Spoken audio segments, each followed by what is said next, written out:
Dear students, ഇന്ന് നമ്മൾ discuss ചെയ്യാൻ പോകുന്നത് 10th സ്റ്റാൻഡേർഡിലെ കെമിസ്ട്രിയിലെ ഫസ്റ്റ് ചാപ്റ്ററാണ്. ചാപ്റ്ററിൻ്റെ പേര് periodic table and electronic configuration, അതായത് പീരിയോഡിക് ടേബിളും ഇലക്ട്രോൺ വിന്യാസം. ഈ പീരിയോഡിക് ടേബിൾ ഇലക്ട്രോണിക് കോൺഫിഗറേഷൻ ഇത് എന്താണെന്ന് വളരെ കുറച്ച് കാര്യങ്ങൾ നമ്മൾ 9th സ്റ്റാൻഡേർഡിൽ പഠിച്ചിട്ടുണ്ട്. ഈ ചാപ്റ്ററിൽ നമ്മൾ ഡിസ്കസ് ചെയ്യാൻ പോകുന്നത് the relation between periodic table and electronic configuration or the importance of electronic configuration in A periodic table. അതായത് പീരിയോഡിക് ടേബിളും ഇലക്ട്രോൺ വിന്യാസവും തമ്മിലുള്ള ബന്ധം, അഥവാ ഈ ഇലക്ട്രോൺ വിന്യാസം ഈ പീരിയോഡിക് ടേബിളിലുള്ള അതിൻ്റെ പ്രാധാന്യം, ഇത് വ്യക്തമാക്കുന്ന പാഠഭാഗങ്ങളാണ് നമുക്ക് ഈ ചാപ്റ്ററിൽ പഠിക്കാനുള്ളത്. ഈ ചാപ്റ്ററിലെ പ്രധാന ടോപ്പിക്സ് പാഠഭാഗങ്ങൾ ഏതൊക്കെയാണെന്ന് നോക്കാം. First, introduction to periodic table, then shell and subshell electronic configuration, the peculiarities of the subshell configuration of copper and chromium, subshell electronic configuration and block, the method of finding period and groups using subshell electronic configuration, then the properties of S subshell, the properties of P subshell, properties of D subshell and the properties of F subshell. ഇത്രയും കാര്യങ്ങളാണ് നമ്മൾ ഈ ചാപ്റ്ററിൽ പഠിക്കുന്നത്. ഒന്നുകൂടി പറയാം. Periodic ടേബിളിനെ പറ്റിയിട്ടുള്ള ഒരു ഇൻട്രൊഡക്ഷൻ, ഷെൽ, സബ്ഷെൽ ഇലക്ട്രോൺ വിന്യാസം, കോപ്പറിൻ്റെയും ക്രോമിയത്തിൻ്റെയും സബ്ഷെൽ ഇലക്ട്രോൺ വിന്യാസത്തിലെ പ്രത്യേകതകൾ, സബ്ഷെൽ ഇലക്ട്രോൺ വിന്യാസവും ബ്ലോക്കും, സബ്ഷെൽ ഇലക്ട്രോൺ വിന്യാസത്തിൻ്റെ അടിസ്ഥാനത്തിൽ ഗ്രൂപ്പ്, പീരീഡ് എന്നിവ കണ്ടുപിടിക്കുന്ന വിധം, എസ് ബ്ലോക്ക് മൂലകങ്ങളുടെ പ്രത്യേകതകൾ, പി ബ്ലോക്ക് മൂലകങ്ങളുടെ പ്രത്യേകതകൾ, ഡി ബ്ലോക്ക് മൂലകങ്ങളുടെ പ്രത്യേകതകൾ ആൻഡ് എഫ് ബ്ലോക്ക് മൂലകങ്ങളുടെ പ്രത്യേകതകൾ. ഇത്രയും കാര്യങ്ങളാണ് നമ്മൾ ഈ ചാപ്റ്ററിൽ പഠിക്കാൻ പോകുന്നത്. ഇനി നമുക്ക് ആദ്യത്തെ ഭാഗത്തിലേക്ക് കടക്കാം. ഫസ്റ്റ് നമ്മൾ പറയാൻ പോകുന്നത് പീരിയോഡിക് ടേബിളിനെ പറ്റിയിട്ട്. അപ്പോൾ എന്താണ് പീരിയോഡിക് ടേബിൾ? എല്ലാവർക്കും അറിയാം. It is an arrangement of orderly arrangement of all discovered elements. ഇതുവരെ കണ്ടുപിടിക്കപ്പെട്ടിട്ടുള്ള എല്ലാ മൂലകങ്ങളുടെയും വളരെ അടുക്കും ചിട്ടയോടും കൂടിയുള്ള ഒരു ക്രമീകരണമാണ് പീരിയോഡിക് ടേബിൾ. ഒരു പീരിയോഡിക് ടേബിളിലേക്ക് നോക്കിക്കഴിഞ്ഞാൽ പെട്ടെന്ന് നമുക്ക് മനസ്സിലാക്കാൻ പറ്റുന്ന കാര്യം, ഒരു മൂലകത്തെ മനസ്സിലാക്കാൻ പറ്റും. ഒരു മൂലകത്തിൻ്റെ പേര്, നെയിം ഓഫ് ആൻ എലമെൻറ്റ്, അതിൻ്റെ പ്രതീകം, symbol, atomic number, electronic configuration, electron വിന്യാസം, ഇതുകൂടാതെ അതിൻ്റെ ഫിസിക്കൽ ആൻഡ് കെമിക്കൽ പ്രോപ്പർട്ടീസ്, ഭൗതികവും രാസികവുമായിട്ടുള്ള സവിശേഷതകൾ, ഇങ്ങനെ ഒത്തിരി കാര്യങ്ങൾ നമുക്ക് പീരിയോഡിക് ടേബിളിലൂടെ മനസ്സിലാക്കാനായിട്ട് സാധിക്കും. ഇനി നമുക്ക് ജസ്റ്റ് പീരിയോഡിക് ടേബിളിനെ പറ്റി ഒന്നുകൂടി വിശദമായിട്ട് പീരിയോഡിക് ടേബിളിനെ പരിശോധിക്കാം. ഒന്ന് പീരിയോഡിക് ടേബിളിൽ നോക്കിക്കഴിഞ്ഞാൽ നമുക്ക് 1 മുതൽ 118 വരെയുള്ള മൂലകങ്ങളെ കാണാനായിട്ട് സാധിക്കും. മുൻപുള്ള ടെക്സ്റ്റ് ബുക്കൊക്കെ നോക്കിക്കഴിഞ്ഞാൽ 112, 13 ഉണ്ടാവും. ഈ അടുത്ത കാലത്താണ് 118ഓളം എലമെൻസിനെ കണ്ടുപിടിച്ചിട്ടുള്ളത്. 118ാമത്തെ എലമെൻറ്റിൻ്റെ പേര് ഓഗ്നേസൺ എന്നാണ്, OG എന്നാണ് അതിൻ്റെ പ്രതീകം, അതിൻ്റെ സിമ്പൽ. അപ്പോൾ പീരിയോഡിക് ടേബിൾ നോക്കിക്കഴിഞ്ഞാൽ 118 മൂലകങ്ങളെ അതിൻ്റെ അറ്റോമിക നമ്പറിൻ്റെ ആരോഹണക്രമത്തിൽ ക്രമീകരിച്ചിരിക്കുന്നതായിട്ട് കാണാം. അതായത് increasing order of atomic number, ഓരോ എലമെൻസിൻ്റെയും അറ്റോമിക് നമ്പറിൻ്റെ ഇൻക്രീസിങ് ഓർഡറിൽ അറേഞ്ച് ചെയ്തിരിക്കുന്നതായിട്ട് കാണാം. ഓക്കെ, അതിൽ first element hydrogen, second helium, പിന്നെ ലിഥിയം, ബെർലിയം, ബോറോൺ, അങ്ങനെ പോയി ലാസ്റ്റ് 118th എലമെൻറ്റ് വരെ വളരെ അടുക്കും ചിട്ടയോടും കൂടി ക്രമീകരിച്ചിരിക്കുന്നത് കാണാം. ഇനി നോക്കൂ, ഈ പീരിയോഡിക് ടേബിൾ, ഇതിനെപ്പറ്റി പറയുന്നതിന് മുൻപായിട്ട് പറയാം, ഈ ടേബിൾ, പീരിയോഡിക് ടേബിളിൻ്റെ ഉപജ്ഞാതാവാണ്. പീരിയോഡിക് ടേബിളിൻ്റെ ഉപജ്ഞാതാവ്, ഫാദർ ഓഫ് പീരിയോഡിക് ടേബിൾ എന്നറിയപ്പെടുന്നത് ഡിമിട്രി ഇവാനോവിച്ച് മെൻഡലീവാണ്. പക്ഷേ അദ്ദേഹത്തിൻ്റെ പീരിയോഡിക് ടേബിളിന് ഒരുപാട് ഗുണങ്ങളുണ്ടെങ്കിലും കുറച്ച് പരിമിതികളുണ്ടായിരുന്നു. അതെല്ലാം പരിഹരിച്ചുകൊണ്ട് ഒരു പുതിയ സയൻറ്റിസ്റ്റ് വന്നു, ഹെൻറി മോസ്ലി. അദ്ദേഹമാണ് മോഡേൺ പീരിയോഡിക് ടേബിൾ ആവിഷ്കരിച്ചിട്ടുള്ളത്. അദ്ദേഹം അറ്റോമിക് നമ്പറിൻ്റെ ഇൻക്രീസിങ് ഓർഡറിൽ എലമെൻസിനെ അറേഞ്ച് ചെയ്തപ്പോൾ ആദ്യം ഉണ്ടായിരുന്ന ആ ഫോൾട്ടുകളെല്ലാം മാറി കുറച്ചുകൂടി ഓർഡറിൽ അറേഞ്ച് ചെയ്യാൻ സാധിച്ചു. ഇപ്പോൾ നമ്മൾ ഫോളോ ചെയ്യുന്നത് ഹെൻറി മോസ്ലിയുടെ മോഡേൺ പീരിയോഡിക് ടേബിളാണ്. അതാണ് ഇവിടെ കാണുന്നത്. ഇനി നമുക്ക് നോക്കാം ഈ ടേബിളിൽ എന്തൊക്കെ കാണാം. ഈ ടേബിൾ നോക്കിക്കഴിഞ്ഞാൽ left to right horizontal rows കാണാനായിട്ട് സാധിക്കും. അതായത് ഇടത്തു നിന്നും വലത്തോട്ടായിട്ട് ഹൊറിസോണ്ടൽ, ഇടത്തു നിന്നും വലത്തോട്ടായിട്ട് നമുക്ക് ഇങ്ങനെ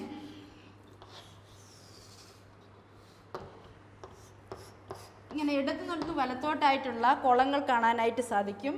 ഇതിനെ പറയുന്ന പേരാണ് പീരിയഡ്. അപ്പോൾ ഇടത്തു നിന്നും വലത്തോട്ട് കാണുന്ന ഈ വിലങ്ങനെയുള്ള നിരകളെ പറയുന്ന പേരാണ് പീരിയഡ്, അല്ലെങ്കിൽ ലെഫ്റ്റ് ടു റൈറ്റ് ആയിട്ട് കാണുന്ന ഹൊറിസോണ്ടൽ റോസിന് പറയുന്ന പേരാണ് പീരിയഡ്. ഓക്കെ, അങ്ങനെ എത്ര പീരിയഡ് ഉണ്ട് നമ്മുടെ പീരിയോഡിക് ടേബിളിൽ? 7 പീരിയഡ്സ് ഉണ്ട്. ഓക്കെ, ഇനി നമുക്ക് നോക്കാം. പീരിയോഡിക് ടേബിൾ നമ്മൾ നോക്കിക്കഴിഞ്ഞാൽ ഇങ്ങനെ ഫ്രം ടോപ്പ് ടു ബോട്ടം നമുക്ക് കുറേ കോളംസ് കാണാനായിട്ട് കാണും. അപ്പോൾ from top to bottom these columns are known as group. ഈ കോളം അറിയപ്പെടുന്നത് എന്താണ്? ഗ്രൂപ്പ്. അതായത് മുകളിൽ നിന്നും താഴോട്ട് ആ വെർട്ടിക്കൽ കോളത്തിന് പറയുന്ന പേരാണ് ഗ്രൂപ്പ്. അപ്പോൾ horizontal rows are known as periods and vertical columns are known as groups. Clear അല്ലേ? അപ്പോൾ പീരിയോഡിക് ടേബിളിൽ ഇടത്തു നിന്നും വലത്തോട്ടായി കാണുന്ന വിലങ്ങനെയുള്ള നിരകളെ പീരിയഡുകൾ എന്നും മുകളിൽ നിന്നും താഴോട്ടായി കാണുന്ന കുത്തനെയുള്ള കോളങ്ങളെ ഗ്രൂപ്പുകൾ എന്നും പറയുന്നു.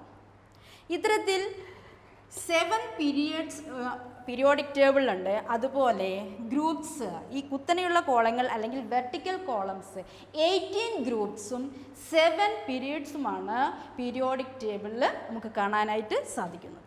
ഇനി അത് എങ്ങനെയാണ് പീരിയോഡിക് ടേബിളിൽ അറേഞ്ച് ചെയ്തിരിക്കുന്നതെന്ന് നോക്കാം.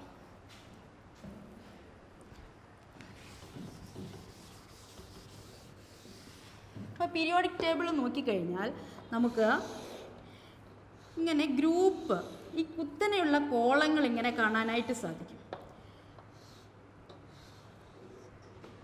ഇത് ഫസ്റ്റ് ഗ്രൂപ്പ്, ഇത് second group, third, fourth, fifth, sixth, 7, 8, 9, 10, 11, 12, 13, 14, 15, 16, 17 and 18. നോക്കാം. അപ്പോൾ നമ്മളിങ്ങനെ നോക്കിക്കഴിഞ്ഞാൽ 1, 2, 3, 4, 5, 6, 7, 8, 9, 10, 11, 12, 13, 14, 15, 16, 17, 18. പീരിയോഡിക് ടേബിൾ നോക്കിക്കഴിഞ്ഞാൽ 18 ഗ്രൂപ്പ്സ് കാണാനായിട്ട് സാധിക്കും. അപ്പോൾ അതിൽ ഫസ്റ്റ് വരുന്ന എലമെൻറ്റ് ഹൈഡ്രജനാണ്. ഹൈഡ്രജന് ഒരു എക്സെപ്ഷണൽ കേസാണ്. ഈ ഗ്രൂപ്പിൽ അങ്ങനെ തീർത്തും ഉൾപ്പെടുത്താൻ പറ്റാത്ത ചില പ്രശ്നങ്ങളുള്ളത് കൊണ്ട് അല്പം പൊന്തിച്ച് വെച്ചിട്ടുണ്ട്. ഈ ഹൈഡ്രജനാണ് ഫസ്റ്റ് എലമെൻറ്റ്, ഫസ്റ്റ് ഗ്രൂപ്പിലെ ഫസ്റ്റ് എലമെൻ്റാണ്. ഇത് second group, third, fourth,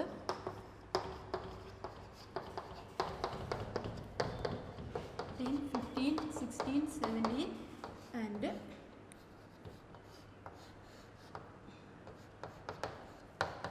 helium വരെ വരുന്ന 18th ഗ്രൂപ്പ് എലമെൻറ്റ്സ് നമുക്ക് ഇവിടെ കാണാനായിട്ട് സാധിക്കും. അപ്പോൾ ഇതാണ് ഗ്രൂപ്പ്സ്. ഈ ഗ്രൂപ്പിന് ചില പ്രത്യേകതകളുണ്ട്. ഈ ഗ്രൂപ്പിൽ അറേഞ്ച് ചെയ്തിരിക്കുന്നത് സെയിം പ്രോപ്പർട്ടീസ് ഉള്ള എലമെൻറ്റ്സ് ആണ് സെയിം ഗ്രൂപ്പിൽ. ഇതിൽ വരുന്ന എല്ലാ എലമെൻറ്റ്സും എങ്ങനെയായിരിക്കും? ഇപ്പോൾ ഇത് ഫസ്റ്റ് ഗ്രൂപ്പ്. ഈ ഫസ്റ്റ് ഗ്രൂപ്പിൽ വരുന്ന ഹൈഡ്രജൻ, ലിഥിയം, സോഡിയം ഇങ്ങനെ വരുന്ന എലമെൻറ്റ്സ് ഉണ്ട്. ഇങ്ങനെ വരുന്ന എലമെൻറ്റ്സിനെല്ലാം സെയിം പ്രോപ്പർട്ടീസ് ആയിരിക്കും. ഒരേ ഗ്രൂപ്പിൽ വരുന്ന മൂലകങ്ങൾക്ക് ഒരേ സ്വഭാവങ്ങൾ വരുന്ന രീതിയിലാണ് അറേഞ്ച് ചെയ്തിരിക്കുന്നത്. അങ്ങനെയുള്ള 18 ഗ്രൂപ്പുണ്ട്. ഇനി നമുക്കിതിൻ്റെ പീരീഡ് എങ്ങനെയാണെന്ന് നോക്കാം. ഇവിടെ കണ്ടിട്ടുണ്ട്, ഇവിടെ ഹൈഡ്രജൻ, അവിടെ ഹീലിയം. അതായത് ഫസ്റ്റ് പീരീഡിൽ വരുന്ന എലമെൻറ്റ്സ് ഹൈഡ്രജനും ഹീലിയവുമാണ്. ഫസ്റ്റ് പീരീഡിൽ വരുന്നത് ഹൈഡ്രജനും ഹീലിയവുമാണ്. ഓക്കെ, ഈ സെക്കൻഡ് പീരീഡിൽ വരുന്നത് ലിഥിയം, ബെർലിയം. ഈ പീരീഡ് നിങ്ങൾ എങ്ങനെയാണ് നോക്കേണ്ടത്? ഇടത്തു നിന്നും വലത്തോട്ടേക്കാണ്. അപ്പോൾ ഫസ്റ്റ് പീരീഡ് എന്ന് പറയുമ്പോൾ ഹൈഡ്രജൻ, അതിൻ്റെ വലത്തേറ്റത്ത് ഹീലിയമാണ്. Second period lithium, beryllium, boron, carbon, nitrogen, oxygen, fluorine, neon. Okay, അപ്പോൾ സെക്കൻഡ് പീരീഡ് എലമെൻറ്റ്സ് നോക്കുമ്പോൾ ലിഥിയം മുതൽ നിയോൺ വരെ വരുന്ന ഹൊറിസോണ്ടൽ റോസിലാണ് സെക്കൻഡ് പീരീഡ് എന്നറിയപ്പെടുന്നത്. ഈ പീരീഡിൻ്റെ പ്രത്യേകത ഇതിലുള്ള ഷെൽ നമ്പർ എല്ലാം സെയിം ആയിരിക്കും. ഓക്കെ, ഇനി നോക്കിയോ, ഫസ്റ്റ്, സെക്കൻഡ്, തേർഡ്. ഇനി നമുക്ക് അടുത്ത ഫോർത്ത് പീരീഡ്. ഇപ്പോൾ പീരീഡ് എന്ന് പറഞ്ഞാൽ ഹൊറിസോണ്ടൽ റോസ്, അതാണ് ഹൊറിസോണ്ടൽ ഇങ്ങനെ വരയ്ക്കുന്നത്. ഫിഫ്ത്ത്, സിക്സ്ത്ത്, സെവൻത്ത്, ഇത്രയും പീരീഡുകളാണ് പീരിയോഡിക് ടേബിൾ നമുക്ക് കാണാനായിട്ട് സാധിക്കുന്നത്. Okay, clear. ഇനി അടുത്തത് ഇതിന് താഴെയായിട്ട്, പീരിയോഡിക് ടേബിളിൻ്റെ താഴെയായിട്ട് 2 സെറ്റ് മൂലകങ്ങളുണ്ട്, 14 വീതം വരുന്നത്. 1, 2, 3, 4, 5, 6, 7, 9, 10, 11, 13, 14. ഓക്കെ, ഇനി ഒന്നുകൂടി നോക്കാം. അപ്പോൾ ഇതാണ് നമ്മുടെ പീരിയോഡിക് ടേബിൾ. ഇതിൽ 7 period. First period is known as shortest period. എന്തുകൊണ്ടാണെന്നറിയോ ഫസ്റ്റ് പീരീഡ് ഷോർട്ടസ്റ്റ് പീരീഡ് എന്നറിയപ്പെടുന്നത്? ഈ ഫസ്റ്റ് പീരീഡിൽ 2 എലമെൻറ്റ്സ് മാത്രമേ ഉള്ളൂ. അതൊക്കെ ഹൈഡ്രജനും ഹീലിയവും. അപ്പോൾ ഓൺലി 2 എലമെൻറ്റ്സ്.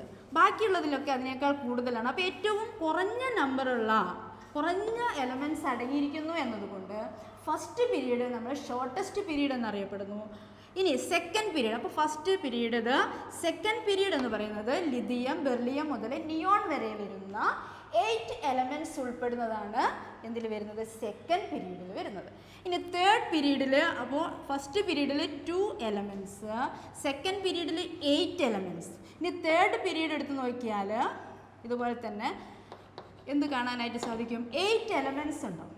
അപ്പോൾ 8 എലമെൻറ്റ്സ് വരും തേർഡ് പീരീഡ്. അപ്പോൾ ഫസ്റ്റ് പീരീഡിൽ 2 എലമെൻറ്റ്സ്, സെക്കൻഡ് പീരീഡിൽ 8, തേർഡ് പീരീഡിൽ 8, ഫോർത്ത് പീരീഡിൽ 18 എലമെൻറ്റ്സ്. ഇവിടുന്ന് ഫസ്റ്റ് ഗ്രൂപ്പ് തൊട്ട് 18 വരെ 18 എലമെൻറ്റ്സ്. ഫിഫ്ത്ത് പീരീഡിലും 18 എലമെൻറ്റ്സ്.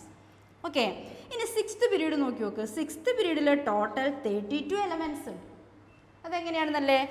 ഈ അറ്റം തൊട്ട് ലെഫ്റ്റ് ടു റൈറ്റ് 18 എലമെൻറ്റ്സും ഇവിടെ കാണുന്ന 14 എലമെൻറ്റ്സ് ഉണ്ട്. അതെങ്ങനെ വന്നതെന്നറിയോ? ഈ സിക്സ്ത് പീരീഡിൽ ഇവിടെ ലാന്തനം എന്ന് പറയുന്ന ഒരു എലമെൻ്റ് ഉണ്ട്. അതായത് 57 കഴിഞ്ഞിട്ട് 58 മുതൽ ലാന്തനം കഴിഞ്ഞിട്ട് വരുന്ന സീറിയം മുതൽ ലുട്ടേഷ്യം വരെയുള്ള 14 എലമെൻറ്റ്സ്. അതായത് ലാന്തനത്തിന് ശേഷം സീറിയം, അതായത് 57 ഇവിടെ കഴിഞ്ഞാൽ നെക്സ്റ്റ് 58 ഇവിടെയാണ് വരുന്നത്. ഈ 58 സീറിയം മുതൽ ലുട്ടേഷ്യം വരെയുള്ളത് ഈ പീരീഡിൽ ഉൾപ്പെടുന്നു.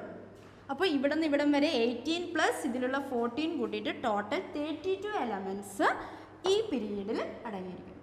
ഓക്കെ, ഇനി നെക്സ്റ്റ് സെവൻത്ത് പീരീഡിൽ നോക്കിക്കഴിഞ്ഞാൽ അതിൽ നമുക്ക് എന്ത് കാണാം? 32 എലമെൻറ്റ്സ്. ആദ്യം 32 ഇല്ലായിരുന്നു.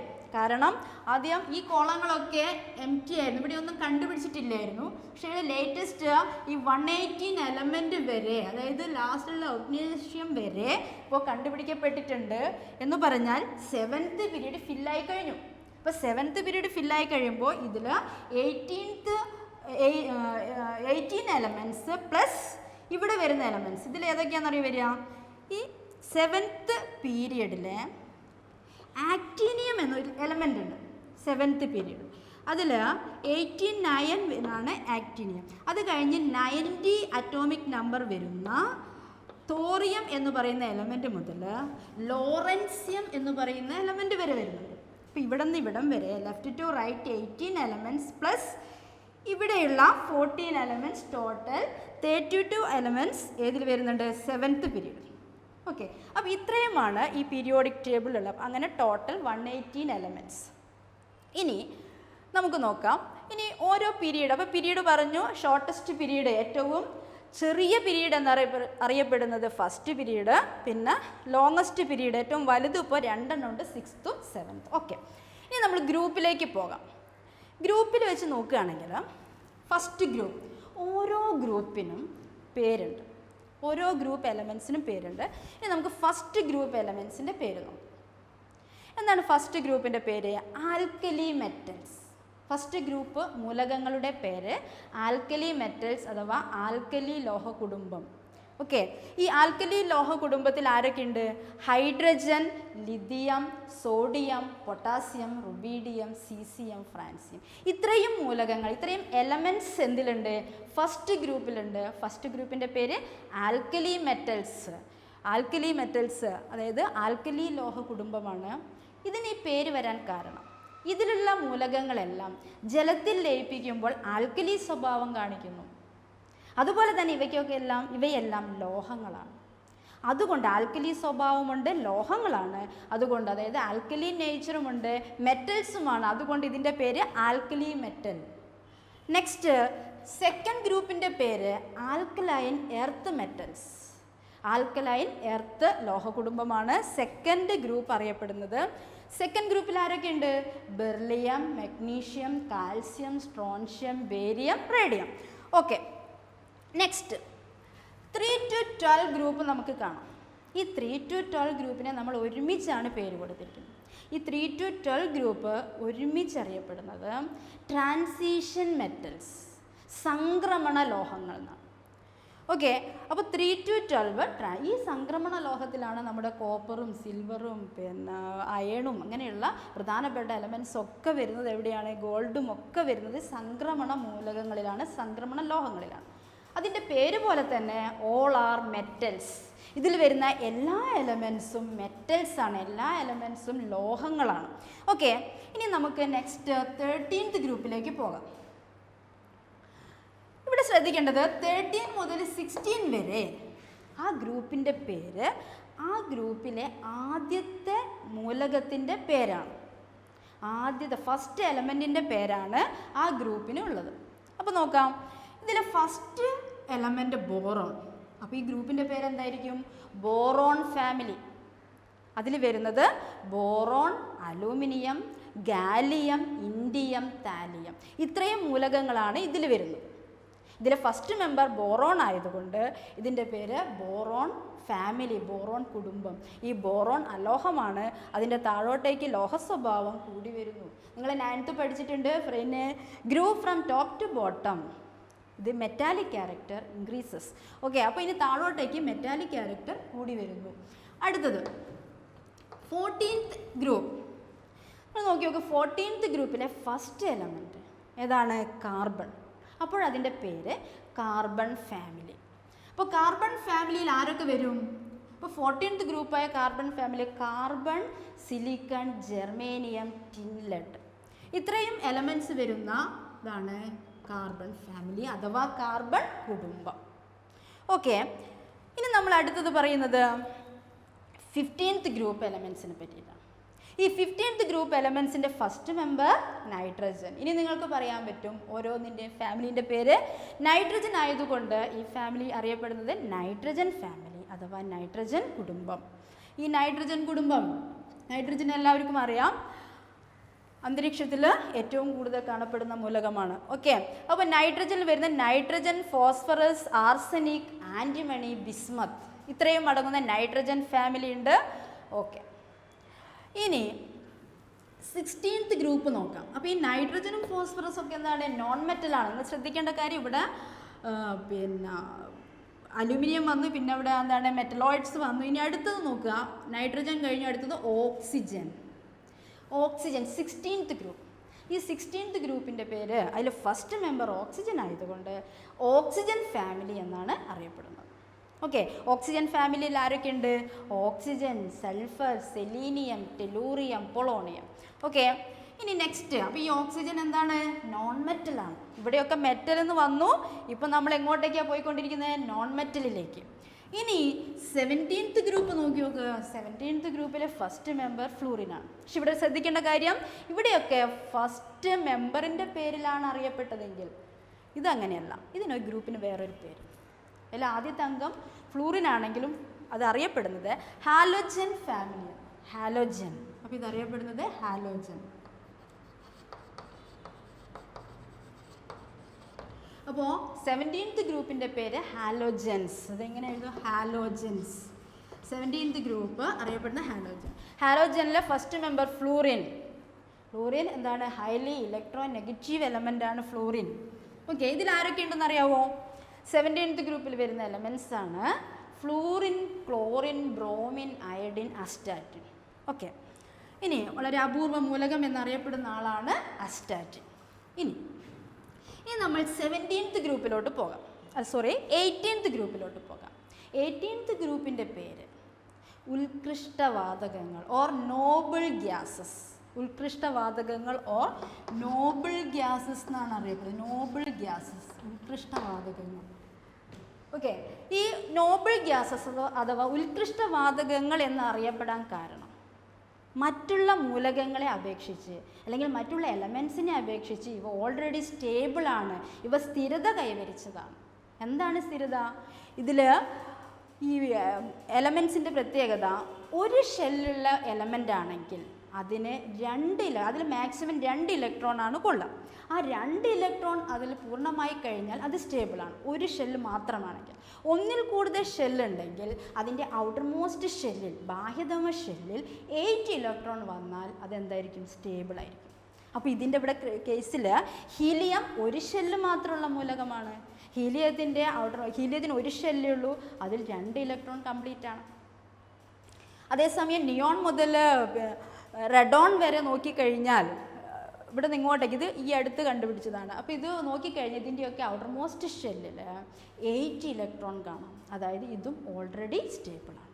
ഇങ്ങനെ ഓൾറെഡി സ്റ്റേബിൾ ആയതുകൊണ്ട്, സ്ഥിരത കൈവരിച്ച മൂലകമായതുകൊണ്ട് ഈ മൂലകങ്ങളെ നമ്മൾ എന്ത് പറയുന്നു? നോബിൾ ഗ്യാസസ് ഓർ ഉത്കൃഷ്ടവാതകം. പക്ഷെ ഒരു പ്രശ്നമുണ്ട്. എന്താണ്? ഈ മൂലകങ്ങൾ സ്റ്റേബിൾ ആയതുകൊണ്ട് ഇവ സാധാരണ രീതിയിൽ പൊതുവെ രാസപ്രവർത്തനത്തിൽ ഏർപ്പെടുന്നില്ല. അതായത് കെമിക്കൽ റിയാക്ഷനിൽ പാർട്ടിസിപ്പേറ്റ് ചെയ്യുന്നില്ല. അങ്ങനെ കെമിക്കൽ റിയാക്ഷനിൽ സാധാരണ രീതിയിൽ പാർട്ടിസിപ്പേറ്റ് ചെയ്യാത്തത് കൊണ്ട് ഇവയെ നമ്മൾ അലസവാതകങ്ങൾ, മടിയന്മാർ, അലസവാതകങ്ങൾ ഓർ ഇനേർട്ട് ഗ്യാസസ് എന്ന് നമ്മൾ വിളിക്കുന്നു. അപ്പോൾ 18th ഗ്രൂപ്പിൻ്റെ പേര് inert gases or noble gases എന്നാണ് അറിയപ്പെടുന്നത്. അതായത് അലസവാതകങ്ങൾ അല്ലെങ്കിൽ ഉത്കൃഷ്ടവാതകങ്ങൾ എന്നാണ് 18th ഗ്രൂപ്പ് അറിയപ്പെടുന്നത്. ഓക്കെ, അപ്പോൾ നമ്മൾ 18 ഗ്രൂപ്പും ഡിസ്കസ് ചെയ്ത് കഴിഞ്ഞു. ഇനി നമുക്ക് ഇങ്ങോട്ടേക്ക് വരാം. ഇവിടെ നോക്കൂ, ഇവിടെ ലാന്തനം 6th പീരീഡിൽ ലാന്തനം എന്ന എലമെൻറ്റ് കാണാം. ഈ ലാന്തനത്തിന് ശേഷമാണ് 14 എലമെൻറ്റ്സ് വരുന്നത്. The 14 elements coming after lanthanum are known as lanthanoids. ഈ ലാന്തനത്തിന് ശേഷം വരുന്ന 14 എലമെൻറ്റ്സിനെ ലാന്തനോയിഡ്സ് എന്ന് വിളിക്കും. അതുപോലെ തന്നെ the 14 elements coming after actinium are known as actinoids. അപ്പോൾ ഇവിടെയുള്ള ഇതറിയപ്പെടുന്നത് ലാന്തനോയിഡ്സ്. ലാന്തനത്തിന് ശേഷം വരുന്നത് ലാന്തനോയിഡ്സ് എന്നും ആക്ടീനിയത്തിന് ശേഷം വരുന്നത് ആക്ടിനോയിഡ്സ് എന്നും അറിയപ്പെടും. ഓക്കെ, ഇനി the lanthanoids and actinoids R together known as inner transition elements because these 2 set elements അല്ലെങ്കിൽ ലാന്തനോയിഡ്സ് ആൻഡ് ആക്ടിനോയിഡ്സ്, ഈ 2 സെറ്റ് എലമെൻറ്റ്സും വരുന്നത് ഈ 6th പീരീഡിലും 7th പീരീഡിലുമാണ്. അതായത് ഈ ട്രാൻസിഷൻ എലമെൻറ്റ്സിൻ്റെ ഉള്ളിൽ വരുന്ന എലമെൻറ്റ്സാണ്. ട്രാൻസിഷൻ എലമെൻറ്റ്സിൻ്റെ അല്ലെങ്കിൽ ട്രാൻസിഷൻ മെറ്റൽസിൻ്റെ ഉള്ളിലാണ് ശരിക്ക് ഈ എലമെൻറ്റ്സ് വരുന്നത്. അതുകൊണ്ട് ഇതിൻ്റെ പേര് ഇന്നർ ട്രാൻസിഷൻ എലമെൻറ്റ്സ് ഓർ അന്തഃസംക്രമണ മൂലകങ്ങൾ. ഇതറിയപ്പെടുന്നത് സംക്രമണ ലോഹങ്ങൾ. അപ്പോൾ ഇത് സംക്രമണ ലോഹങ്ങൾ എന്നാണ് അറിയപ്പെടുന്നത്. ഈ സംക്രമണ ലോഹങ്ങളുടെ ഉള്ളിലാണ് ശരിക്കും ഇത് വരേണ്ടിയിരുന്നത്. പക്ഷെ എന്തുകൊണ്ട് ഇതിനിവിടെ വേറെ നിർത്തിയിരിക്കുന്നു എന്ന് വെച്ചാൽ ഇവ ഇതിൻ്റെ ഉള്ളിലാണ് ഉൾപ്പെടുത്തുന്നതെങ്കിൽ ഇതിനോട് കണ്ടിന്യൂസ് ആയിട്ട് വരുത്തി കഴിഞ്ഞാൽ പീരിയോഡിക് ടേബിൾ കുറച്ചുകൂടി വലുതാവുകയും അതിൻ്റെ ഷേപ്പ് നഷ്ടപ്പെടുകയും ചെയ്യും. അപ്പോൾ ആ ഒരു അറേഞ്ച്മെൻറ്റിന് വേണ്ടിയിട്ട് ഇതിനെ ഇങ്ങനെ താഴെ ക്രമീകരിച്ചിട്ടുള്ളൂ. അതുകൊണ്ട് ലാന്തനോയിഡ്സ് വരുന്നത് 6th പീരീഡിലും ആക്ടിനോയിഡ്സ് വരുന്നത് 7th പീരീഡിലുമാണ്. ലാന്തനോയിഡ്സും ആക്ടിനോയിഡ്സിനും കൂടി ഒരുമിച്ച് നമുക്ക് എന്ത് പറയാം? അന്തഃസംക്രമണ മൂലകങ്ങൾ അല്ലെങ്കിൽ ഇന്നർ ട്രാൻസിഷൻ എലമെൻറ്റ്സ് എന്ന് പറയാം. അപ്പോൾ പീരിയോഡിക് ടേബിളിലെ ഏകദേശം എല്ലാ ഗ്രൂപ്പ്സും പറയും. ഇനി നമ്മൾക്ക് പറയാനുള്ളത് ഇതിലുള്ള ചില പ്രത്യേകതകളുണ്ട്, ചില പ്രോപ്പർട്ടീസ്. നോക്കുക, നമ്മൾ ആദ്യം ഡിസ്കസ് ചെയ്തുതരാം. 1st 2nd ഗ്രൂപ്പ് ഇതൊക്കെ എന്താണ്? മെറ്റൽസ് ആണ്, ലോഹങ്ങളാണ്, ആൽക്കലി മെറ്റൽസ്. ഈ ഓരോ ഗ്രൂപ്പിൻ്റെയും പ്രത്യേകത അറിയാലോ. ഓരോ ഗ്രൂപ്പിലുമുള്ള എലമെൻറ്റ്സിന് അതിൻ്റെ പ്രോപ്പർട്ടീസ് സിമിലാരിറ്റീസ് ഉണ്ടാവും. ഇപ്പോൾ ഇത് ലിഥിയത്തിൻ്റെ അതേ പ്രോപ്പർട്ടീസ് ആർക്കാണ് ഉണ്ടാകുക? സോഡിയം. ഇപ്പോൾ ചോദിക്കുകയാണ് ലിഥിയത്തിൻ്റെ പ്രോപ്പർട്ടീസ് ഉള്ള ഈ ഒരു സെറ്റ് തന്നിട്ട് ഇതിൽ ലിഥിയത്തിൻ്റെ അതേ പ്രോപ്പർട്ടി വരുന്ന എലമെൻ്റ് ഏതെന്ന് ചോദിച്ചാൽ ബെർലിയം അല്ല എഴുതേണ്ടത്. ഏതാണ് എഴുതേണ്ടത്? സോഡിയം. കാരണം സെയിം ഗ്രൂപ്പിൽ വരുന്ന എലമെൻറ്റ്സിന് സെയിം പ്രോപ്പർട്ടീസ് ആണുള്ളത്. ഓക്കെ, ആ രീതിയിലാണ് ഓരോ ഗ്രൂപ്പും അറേഞ്ച് ചെയ്തിരിക്കുന്നത്. അപ്പോൾ ഇവിടെ വരുന്നത് metals, alkali metals, alkaline earth metals, transition metals, അതായത് ഇതൊക്കെ മെറ്റൽസ് ആണ്. ഇനി അങ്ങേ അറ്റത്ത് പോകുമ്പോൾ helium, neon, argon, krypton, xenon, radon ഇതൊക്കെ എന്താണ്? Non metals.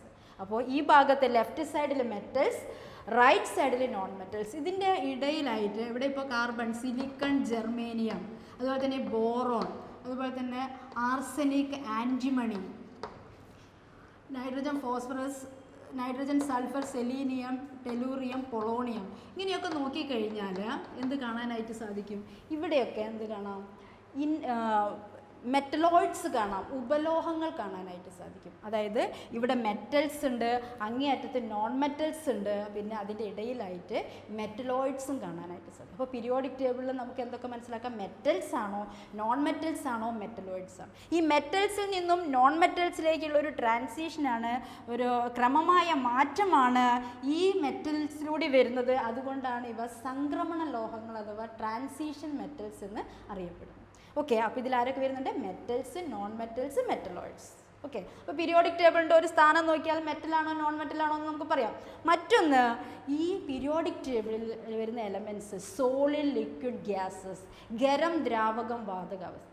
പീരിയോഡിക് ടേബിളിലെ 90% എലമെൻറ്റ്സും സോളിഡ് സ്റ്റേറ്റിലാണുള്ളത്, അതായത് ഖരാവസ്ഥയിൽ. ഈ ഭാഗത്ത് ഈ ഹൈഡ്രജൻ ഒഴികെ ബാക്കിയെല്ലാം ഖരാവസ്ഥ ഈ ഭാഗത്ത്. ഇനി ദ്രാവകാവസ്ഥയിൽ ഓൾറെഡി 2 എലമെൻറ്റ്സ് ആണുള്ളത്. ശരിക്കും അത് സാധാരണ അറ്റ്മോസ്ഫിയറിക് ടെമ്പറേച്ചറിൽ ദ്രാവകാവസ്ഥയിൽ സ്ഥിതി ചെയ്യുന്ന 2 എലമെൻറ്റ്സ്, ഒന്ന് മെറ്റൽസിൽപ്പെട്ട മെർക്കുറിയും മറ്റൊന്ന് നോൺ മെറ്റൽസിൽപ്പെട്ട അലോഹത്തിൽപ്പെട്ട ബ്രോമിനുമാണ്. അതുപോലെ തന്നെ അതേസമയം സാധാരണ അറ്റ്മോസ്ഫിയറിക് ടെമ്പറേച്ചറിനേക്കാളും ഉയർന്ന താപനിലയിൽ ദ്രാവകാവസ്ഥയിൽ ലിക്വിഡ് സ്റ്റേറ്റിൽ സ്ഥിതി ചെയ്യുന്ന എലമെൻറ്റ്സ് ഉണ്ട്. അതാണ് ഇവിടെ വരുന്ന റുബീഡിയം, സീസിയം, ഫ്രാൻസിയം. അതുപോലെ തന്നെ അലുമിനിയത്തിൻ്റെ താഴെ വരുന്ന ഇവിടെ അലുമിനിയത്തിൻ്റെ താഴെ ഗാലിയം വരുന്നുണ്ട്. ഈ ഗാലിയം അതുപോലെ തന്നെ എന്താണ് നോർമൽ ടെമ്പറേച്ചറിൻ്റെ എബോവിൽ അതെന്താണ് ലിക്വിഡ് സ്റ്റേറ്റിലാണ്. ഓക്കെ, ഇനി ബാക്കി ഗ്യാഷ്യസ് സ്റ്റേറ്റുള്ള എലമെൻറ്റ്സ് അവിടെ വരുന്ന ഹീലിയം അങ്ങനെ വരുന്നത് 11 എലമെൻറ്റ്സ് ഗ്യാഷ്യസ് സ്റ്റേറ്റ്. ഗ്യാഷ്യസ് സ്റ്റേറ്റിൽ ഇവിടെ വരുന്ന 6. അപ്പോൾ helium, neon, argon, krypton, xenon, radon 6 elements. Fluorine, chlorine വരുന്നുണ്ട്. പിന്നെ അതുപോലെ തന്നെ ഓക്സിജൻ, നൈട്രജൻ, ഹൈഡ്രജൻ. അപ്പോൾ ഇത്രയും എലമെൻറ്റ്സ് നോക്കിക്കഴിഞ്ഞാൽ 11 എലമെൻറ്റ്സ് ഗ്യാഷ്യസ് സ്റ്റേറ്റിൽ വരുന്നതാണ്. അപ്പോൾ ഗ്യാഷ്യസ് സ്റ്റേറ്റിൽ 11 എലമെൻറ്റ്സ്, പിന്നെ ലിക്വിഡ് സ്റ്റേറ്റിൽ 2, പിന്നെ അറ്റ്മോസ്ഫിയറിക് ടെമ്പറേച്ചറിന് കുറച്ച് മുകളിലായിട്ട് വരുമ്പോൾ വരുന്ന റുബീഡിയം, സീസിയം, ഫ്രാൻസിയം, ഗാലിയം ഇത് ലിക്വിഡ് സ്റ്റേറ്റിൽ, ബാക്കിയുള്ളതെല്ലാം സോളിഡ് സ്റ്റേറ്റിലാണ്. അപ്പോൾ ഇവിടെ ഇത് ഡിസ്കസ് ചെയ്തതിൽ നിന്ന് നമുക്ക് മനസ്സിലാവുന്നു ഒരു പീരിയോഡിക് ടേബിളിൽ ഒരു പ്ലേസ്, ഒരു സ്ഥാനം നോക്കിക്കഴിഞ്ഞാൽ ഒരു എലമെൻറ്റിൻ്റെ ഒരുപാട് പ്രത്യേകത നമുക്ക് മനസ്സിലാക്കാൻ പറ്റും. അത് സോളിഡ് ആണോ ലിക്വിഡ് ആണോ എന്നറിയാം, മെറ്റലാണോ നോൺ മെറ്റലാണോ എന്നറിയാം. ഇനി അത് ഈ ഭാഗത്തുള്ളത് ഇലക്ട്രോ പോസിറ്റീവ്, ആ ഭാഗത്തുള്ള ഇലക്ട്രോൺ നെഗറ്റീവാണ്. ഓക്കെ, അങ്ങനെ ഒരുപാട് കാര്യങ്ങൾ നമുക്ക് മനസ്സിലാക്കാനായിട്ട് സാധിക്കും. അത്രയും കൃത്യമായ രീതിയിൽ അറ്റോമിക് നമ്പറിൻ്റെ ഇൻക്രീസിങ് ഓർഡറിലാണ് പീരിയോഡിക് ടേബിൾ അറേഞ്ച് ചെയ്തിരിക്കുന്നത്. ഓക്കെ, അപ്പോൾ ഇനി നമുക്ക് ഇതിൻ്റെ ബേസിൽ പീരിയോഡിക് ടേബിൾ എന്താണെന്ന് പറയാം. പീരിയോഡിക് ടേബിളിൻ്റെ നിർവചനം: അറ്റോമിക് നമ്പർ, ഇലക്ട്രോൺ വിന്യാസം, രാസഭൗതിക ഗുണങ്ങൾ ഇവയുടെ അടിസ്ഥാനത്തിൽ മൂലകങ്ങളിലെ അടുക്കും ചിട്ടിയോടും കൂടിയുള്ള ഒരു ക്രമീകരണമാണ് പീരിയോഡിക് ടേബിൾ. അതായത് it is an arrangement in which the atomic number and electronic configuration, physical and chemical properties of all elements are arranged in an orderly arranged manner, and this arrangement is known as periodic table. ഈ periodic ടേബിളിൽ ഓരോ എലമെൻസിൻ്റെയും അതിൻ്റെ atomic number, electron വിന്യാസം, രാസഭൗതിക ഗുണങ്ങൾ എന്നിവയുടെ അടിസ്ഥാനത്തിൽ വളരെ അടുക്കും ചിട്ടിയോടും കൂടി ക്രമീകരിച്ചിരിക്കുന്നു. ഈ ക്രമീകരണത്തെയാണ് പീരിയോഡിക് ടേബിൾ എന്ന് പറയുന്നത്. ഇനി ഇത് നമ്മൾ ആദ്യത്തെ ടോപ്പിക്കാണ്. ഇതിൻ്റെ അടുത്ത ഭാഗം ഷെൽ ആൻഡ് സബ് ഷെല്ലാണ്. ഈ ഷെൽ സബ് ഷെൽ എന്താണെന്ന് അടുത്ത ക്ലാസ്സിൽ നമുക്ക് ഡിസ്കസ് ചെയ്യാം.